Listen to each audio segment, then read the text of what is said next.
4 لوگ دنیا میں ایسے ہو چکے ہیں جنہیں اللہ تبارک و تعالیٰ نے پوری دنیا میں اقتدار دیا، ایک وقت میں پوری دنیا کا ایک ہی بادشاہ۔ 2 مسلمان تھے، 2 کافر۔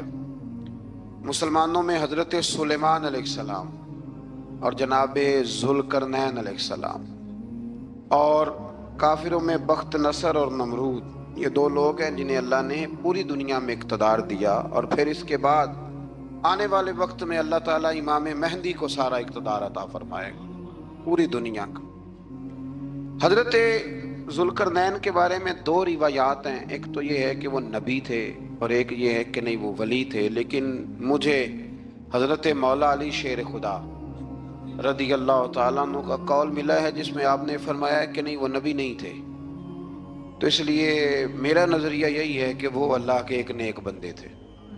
اللہ نے انہیں پوری زمین میں اقتدار دیا۔ وہ ایک مہم پہ نکلے، ان کا ارادہ بنا کہ میں ذرا دنیا کا چکر لگاؤں، تو انہوں نے سفر شروع کیا کہ میں دیکھوں ذرا سورج غروب کہاں ہوتا ہے۔ تو فرماتے میں پہنچا، بڑا گیا، لیکن میں اس مقام تک پہنچ گیا جہاں سورج غروب ہوتا ہے، تو پھر میں نے دیکھا کہ ایک سیاہ کنواں ہے جس کے اندر جا کے وہ چھپ گیا ہے، لیکن رب کریم کی اس حقیقت تک میں پہنچ سکا نہیں۔ پھر آپ فرماتے ہیں کہ میں آگے نکلا تو مجھے ایک قوم کے بارے میں بتلایا گیا جو بڑی خونخوار قوم تھی، بڑی خونخوار، اس کو یاجوج اور ماجوج کہا جاتا ہے۔ یہ قوم اتنی خونخوار تھی کہ یہ درندوں کو بھی کھا جایا کرتے تھے، اتنے لمبے چوڑے ان کے قد تھے، اتنے زیادہ طاقتور تھے کہ سانپ اور بچھو بھی کھا جاتے تھے۔ یہ نکلا کرتے تھے سبزے کے دنوں میں تو ساری کھیتیاں اجاڑ جاتے تھے، ہر چیز تباہ کر جاتے تھے، حتیٰ کہ انسانوں تک کو کھا جاتے تھے۔ تو حضرت ذوالقرنین جب وہاں پہنچے، اللہ تبارک و تعالیٰ نے انہیں ان مظلوم لوگوں کا مددگار بنایا جن پر یاجوج اور ماجوج کی قوم ظلم کرتی تھی۔ انہوں نے آپ سے کہا کہ حضور مہربانی فرمائیں، اس قوم سے تو ہماری جان چھڑائیں۔ آپ نے فرمایا تم میری مدد کرو۔ انہوں نے کہا حضور کس طرح؟ فرمایا بس جسمانی طور پر میری مدد کرو۔ تو آپ نے پھر وہاں ایک دیوار بنائی، ایک دیوار لوہا کاٹ کر، سیسا پگھلا کر، پتھر ڈال کر ایک بڑی موٹی تازی دیوار بنائی، اور اتنی اونچی بنائی، اور پھر اس کے چاروں جانب آگ جلائی تاکہ وہ لوہا اس طرح پگھل جائے کہ وہ دیواروں کے ساتھ چپک جائے، تاکہ کوئی آدمی پیر رکھنا چاہے تو پیر رکھ کے اس پہ چڑھ نہ سکے۔ آپ نے وہ دیوار بنائی۔ اب اس قوم کا حال یہ ہوا کہ وہ اس کے اندر قید ہیں، وہ صبح جب اٹھتے ہیں تو اس کو توڑنا شروع کرتے ہیں، توڑتے رہتے ہیں، تو جب شام ہوتی ہے تو ان میں سے ہر روز ایک شخص کہتا ہے اتنی رہنے دو، باقی کل کریں گے۔ لیکن جب وہ سویرے اٹھتے ہیں تو اللہ تعالیٰ اس دیوار کو پھر سے مضبوط فرما دیتا ہے۔ نبی کریم علیہ الصلاۃ والسلام نے فرمایا قرب قیامت میں ایک وقت آئے گا، قیامت کے قریب جا کے ایک ٹائم ایسا آئے گا کہ اس مخلوق میں سے ہی ایک شخص پکارے گا، اور پکار کے کہے گا کہ اب سو جاؤ انشاءاللہ۔ اللہ ان کی زبان پہ جاری کہے گا اب سو جاؤ اور سویرے انشاءاللہ یہیں سے شروع کریں گے۔ تو فرمایا وہ چونکہ انشاءاللہ کہیں گے تو پھر اللہ تبارک و تعالی اگلے دن اس دیوار کو وہیں پہ رکھے گا جہاں رات کو انہوں نے اسے چھوڑا تھا۔ اگلے دن وہ توڑیں گے تو دیوار ساری ٹوٹ جائے گی، اور پھر اللہ تبارک و تعالیٰ کا فضل ہوگا تو مسلمان کی طرف وہ بڑھیں گے، وہ قتل و غارت کریں گے، پھر سے وہی درندگی کریں گے۔ تو پھر حضرت عیسیٰ علیہ السلام ان کے لیے دعا کریں گے، تو دعا کا یہ حال ہوگا کہ ان کے وجود پر کچھ ایسی چیزیں برآمد ہوں گی جن کی وجہ سے وہ مر جائیں گے، ختم کر دیے جائیں گے، قیامت کے قریب جا کے وہ دوبارہ آئیں گے۔ اس کے بعد پھر اللہ تبارک و تعالیٰ نے سورہ کہف کی آخری آیات میں 7 سمندر اور ان جیسے اور بھی آ جائیں، فرمایا 7 سمندر ہوں اور ان جیسے اور بھی آ جائیں، اور مل کر وہ روشنائی بن جائیں تو میرے رب کے کلمات ختم ہونے سے پہلے سمندر ختم ہو جائیں گے۔ اور آخری آیت میں اللہ تعالیٰ نے فرمایا کہ اے رسول صلی اللہ تعالی علیہ وسلم آپ کہہ دیجئے کہ میں تمہاری طرح ہی ایک بشر ہوں، انا بشر مثلکم، میں بھی تمہاری طرح ایک۔ اب مثلکم کا بہت سارے لوگوں نے ترجمہ اپنی طرح کا کر لیا ہے، حالانکہ حضور صلی اللہ تعالی علیہ وسلم نے فرمایا کہ